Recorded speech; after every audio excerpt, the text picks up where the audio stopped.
பிரதமர் நரேந்திர மோடிக்கு அமைதிக்கான நோபல் பரிசு வழங்கி வலியுறுத்தி அமெரிக்க கலிபோர்னியாவில் உள்ள டிஓசிஎம் என்ற தன்னார்வ இயக்குநர் கையெழுத்து இயக்கத்தை தொடங்கி வைத்தனர். சென்னை பிரஸ் கிளப்பில் கலிபோர்னியா தலைமையிடமாக கொண்டு செயல்படும் என்ஜிஓ அமைப்பான டிக்ளரேஷன் ஆஃப் கான்ஷியஸ்னஸ் மூவ்மெண்ட் சார்பில் பிரதமர் நரேந்திர மோடிக்கு அமைதிக்கான நோபல் பரிசு வழங்க வலியுறுத்தி பத்திரிகையாளர் சந்திப்பு நிகழ்ச்சியில் டிஓசிஎம் அமைப்பின் நிறுவனர் ஆதிபன் போஸ் நந்திஜி செய்தியாளர்களை சந்தித்தார். அப்போது அவர் பேசுகையில், டிஓசிஎம் என்ற தன்னார்வ அமைப்பு தனிமனித உள்மாற்றம், நெறிமுறையான தலைமைத்துவம் மற்றும் விழிப்புணர்வு சார்ந்த உலகளாவிய முன்னேற்றத்துக்காக தொடங்கப்பட்டது. இச்செய்தியாளர் சந்திப்பின் முக்கிய நோக்கம் நமது நாட்டின் பிரதமர் நரேந்திர மோடிக்கு நோபல் பரிசு வழங்க வேண்டும் என உலகளாவிய முன்னெடுப்புகள் எடுத்துள்ளோம். அமைதி மற்றும் ஒற்றுமை, மனிதநேயம் உள்ளிட்ட 9 அம்சங்கள் பிரதமர் நரேந்திர மோடியிடம் உள்ளன. இந்தியாவின் உலகளாவிய தலைமையை அங்கீகரிக்கும் விதமாக பிரதமர் நரேந்திர மோடி உலக அமைதிக்கான நோபல் பரிசு வழங்க மாபெரும் கையெழுத்து இயக்கம் தொடங்கப்பட்டது.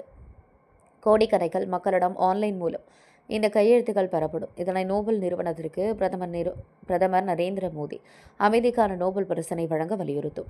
இந்தியாவின் கலாச்சார விழிப்புணர்வு முயற்சிகளின் ஒரு பகுதியாக டிஓசிஎம் பிரதமருக்கு நோபல் பரிசு வழங்க பரிந்துரை பிரச்சாரத்தில் நாடு முழுவதும் மட்டுமின்றி உலகம் முழுவதும் இந்த பிரச்சாரத்தை மேற்கொள்கின்றோம் என்றார். இந்த பத்திரிகையாளர் சந்திப்பு டிக்ளரேஷன் ஆஃப் கான்ஷியஸ்னஸ் மூவ்மெண்ட் தன்னார்வ அமைப்பின் நிர்வாகிகள் டாக்டர் ராமேஸ்வரன், சதி சீனிவாசன் ஆகியோர் உடனிருந்தனர். பிரைம் மினிஸ்டர் மோடிஜி நம்ம நாட்டினோட பிராண்ட் அம்பாசிடர். இன்னைக்கு நான் அமெரிக்காவில் 25 வருஷமாக இருந்திருக்கேன். அந்த நான் ஒரு இந்தியனுங்கிறது கொஞ்சம் பெருமையாக சொல்ல முடிஞ்சது பிரைம் மினிஸ்டர் மோடிஜினால தான். அப்போது அவர் பிராண்ட் அம்பாசிடர்னா ஒரு பக்கம் நம்ம நாட்டில் எல்லாத்தையுமே தூக்குனாரு. ஆனால் உலகம்ல எல்லாத்தையும் தூக்கணுங்கிற ஒரு எண்ணத்தோடு போகும்போது அது லீடர்ஷிப். அதே மாதிரி எவ்வளோ பெரிய ஒரு சங்கடமான ஒரு World War III நம்ம அவாய்ட் பண்ணோம். ஆப்ரேஷன் சிந்தூரில் அதெல்லாம் பெரிய காரியம்.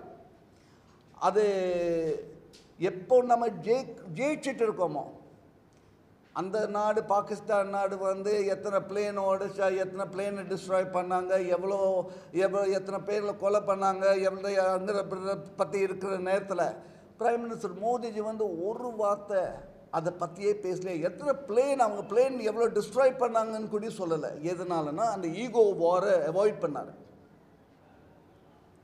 எதுக்கு அவங்க ஈகோ வாரை அவாய்ட் பண்ணார்? எதுக்குன்னா சண்டையை நிப்பாட்டணும், சீஸ் ஃபயர். அந்த சண்டை யாருக்குமே நல்லது கிடையாது அப்படின்னு.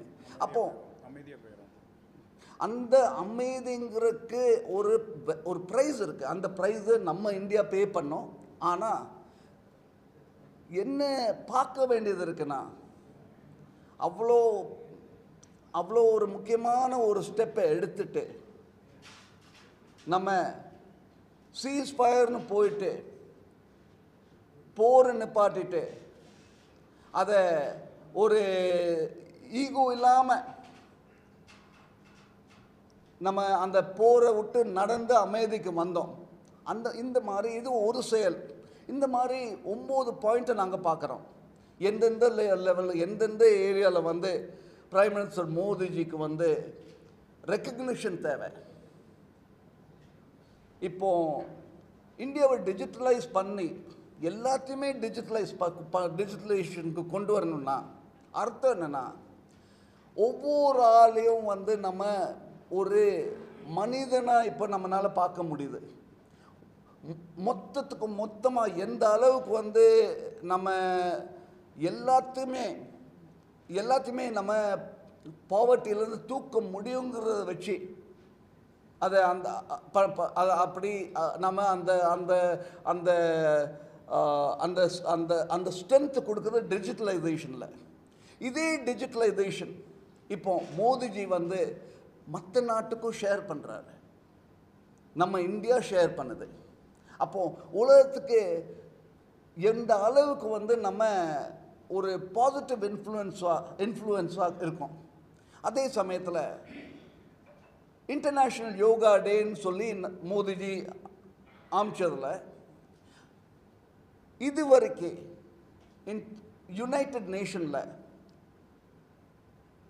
என் ஒரு தடவை கூடியும் இத்தனை நாடு சேர்ந்து ஒரே சமயத்தில் எஸ்ன்னு சொல்லி வந்தது இன்டர்நேஷ்னல் யோகா டே தவிர வேறு எந்த இவெண்ட்டுமே இல்லை.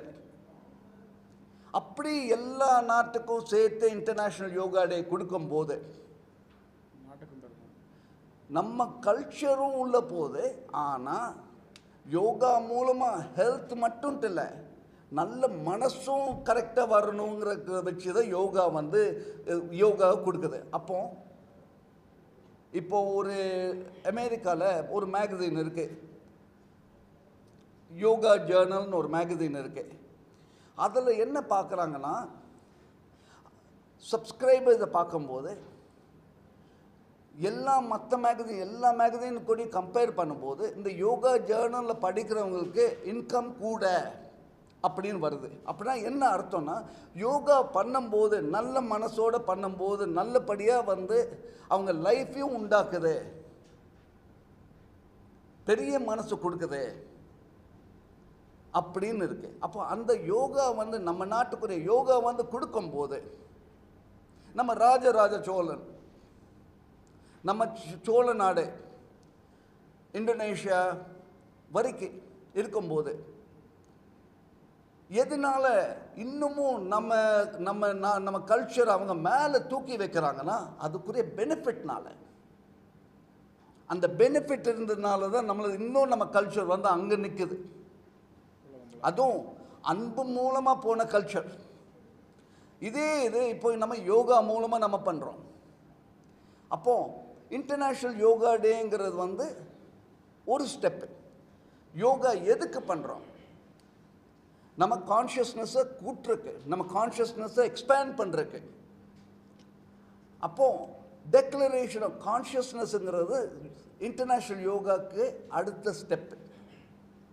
டெக்ளரேஷன் ஆஃப் கான்ஷியஸ்னஸ்ங்கிறது இப்போ அமெரிக்காவில் டெக்ளரேஷன் ஆஃப் இண்டிபெண்டன்ஸில் இருக்குது. That is freedom for a nation. Declaration of கான்ஷியஸ்னஸ்ங்கிறது இன்ட்ரின்சிக் இன்ஹெரண்ட் ரைட், எல்லா மக்களுக்கும் உலகம் முழுவதும். இதுதான் டெக்ளரேஷன் ஆஃப் கான்ஷியஸ்னஸ்.